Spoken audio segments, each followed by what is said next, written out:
પરિસ્થિતિને પહોંચી વળવા વડોદરા પોલીસ સજ્જ એનડીઆરએફ અને એસડીઆરએફ સાથે યોજી ઉચ્ચ સ્તરીય બેઠક। હવામાન વિભાગ દ્વારા દક્ષિણ પશ્ચિમ ચોમાસાના કેરળમાં પ્રવેશ અને આગામી 10 દિવસમાં ગુજરાતમાં તેના સંભવિત આગમનની આગાહી કરવામાં આવી છે। આ પૃષ્ઠભૂમિમાં ચોમાસા દરમિયાન ઉદ્ભવી શકતી કોઈપણ કટોકટી કે આપત્તિજનક પરિસ્થિતિને પહોંચી વળવા માટે વડોદરા શહેર પોલીસ તંત્ર સંપૂર્ણપણે સજ્જ થઈ ગયું છે। નાગરિકોની જાનમાલની સુરક્ષા સુનિશ્ચિત કરવાના હેતુથી પોલીસે આગમચેતીના ભાગરૂપે અત્યારથી જ વ્યાપક એક્શન પ્લાન અને આગોતરું આયોજન તૈયાર કરી લીધું છે। આગામી વર્ષા ઋતુને અનુલક્ષીને વડોદરા શહેર પોલીસના ઉચ્ચ અધિકારીઓએ એનડીઆરએફ, એસડીઆરએફ અને સિવિલ ડિફેન્સના જવાનો સાથે એક ઉચ્ચ સ્તરીય સંકલન બેઠક યોજી હતી। આ બેઠકમાં અતિવૃષ્ટિ, શહેરમાં પૂરની સ્થિતિ, જર્જરિત ઇમારતો, ધરાશાયી થવાની ઘટનાઓ કે અન્ય કુદરતી આપત્તિઓ સમયે બચાવ અને રાહત કામગીરીને વધુ સુદૃઢ બનાવવા અંગે વિસ્તૃત ચર્ચા વિચારણા કરવામાં આવી હતી। આ ઉપરાંત આકસ્મિક સંજોગોમાં ઉપયોગમાં લેવાનાર અત્યાધુનિક રેસ્ક્યુ સાધન સામગ્રીનું નિદર્શન પણ યોજવામાં આવ્યું હતું, જેથી તમામ એજન્સીઓને ઓપરેશનલ સજ્જતા ચકાસી શકાય। આ તૈયારીઓ અંગે વડોદરાના પોલીસ કમિશનર નરસિંહ કુમારે સ્પષ્ટ કર્યું હતું કે કોઈપણ આપત્તિના સમયે શહેર પોલીસ ફર્સ્ટ રિસ્પોન્ડર તરીકેની ભૂમિકા ભજવવા માટે તમામ જરૂરી સાધનો સાથે સજ્જ છે। બચાવ કામગીરીને ઝડપી બનાવવા માટે પોલીસ વિભાગે અન્ય સરકારી વિભાગો તેમજ સ્થાનિક સેવાભાવી સંસ્થાઓ સાથે પણ વ્યવસ્થિત સંકલન સાધી લીધું છે।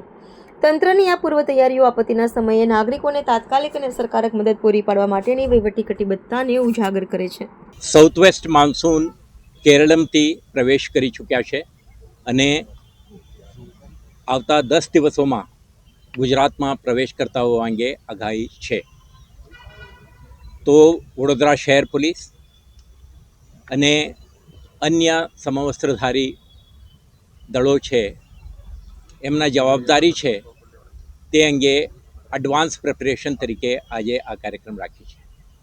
આના ભાગરૂપે શહેર પોલીસના અધિકારીઓ, નેશનલ ડિઝાસ્ટર રિસ્પોન્સ ફોર્સના અધિકારીઓ, એસડીઆરએફ, આપણા ટ્રાફિક બ્રિગેડ, હોમગાર્ડ અને સિવિલ ડિફેન્સના માનદવેતકો અને અન્ય સમવસ્ત્રધારી એકમોના પ્રતિનિધિઓ, અધિકારીઓ આ કાર્યક્રમમાં આજે ઉપસ્થિત છે।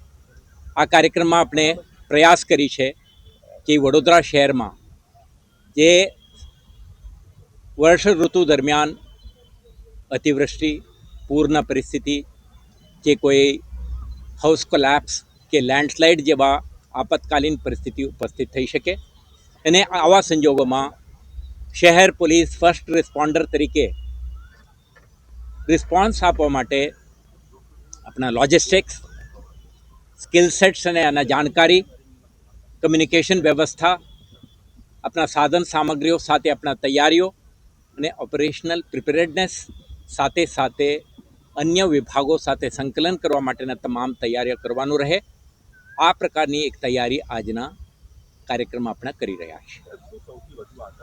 તો આમાં તમે જોઈ શકશો કે ફર્સ્ટ રિસ્પોન્ડર તરીકે કેટલાક સાધન સામગ્રીઓ અને ઇક્વિપમેન્ટ્સ એન્ડ ટૂલ કિટ્સ અને કમ્યુનિકેશન વ્યવસ્થા સાથે શહેર પોલીસ અને એમના મદદમાં જ્યારે પરિસ્થિતિ વધારે બગડે ત્યારે એસડીઆરએફના આખા ટીમ એમના જો બોટ હોય કે રસાઓ હોય કે અને રેસ્ક્યુને સુરક્ષિત સ્થળે સ્થળાંતરિત કરવા માટે લોકોને જે વ્યવસ્થાઓ જોઈએ આ તમામ પ્રકારના ટૂલ કિટ્સ અને ઇક્વિપમેન્ટ આજે ડિસ્પ્લે પણ કરી છે અને સાથે સાથે આપણા આંતરિક standard operating procedure, inter agency coordination માટેના મુદ્દાઓ અને